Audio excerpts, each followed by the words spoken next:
Good morning friends. 12வது நாள் பிரம்ம முகூர்த்த பூஜை. இன்றைக்கி நல்லபடியாக 4:45க்குள்ளே விளக்கேற்றிட்டேன்.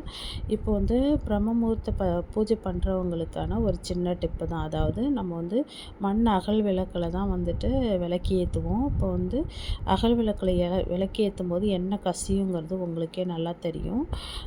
இப்போ வந்து டெய்லியும் நம்ம அந்த பூஜை பாத்திரம் வந்து தாம்பாளத்தெல்லாம் கழுவணும் அப்படிங்கிற அவசியம் இல்லை. ஆனால் எண்ணெய் கசிஞ்சிட்டே இருந்துச்சுன்னா நம்மளால் வந்து டெய்லியும் தான் கழுவுற மாதிரி இருக்கும். அதுக்கான டிப்பு தான் இது. நான் என்ன யூஸ் பண்ணேனோ அதை நான் சொல்கிறேன்.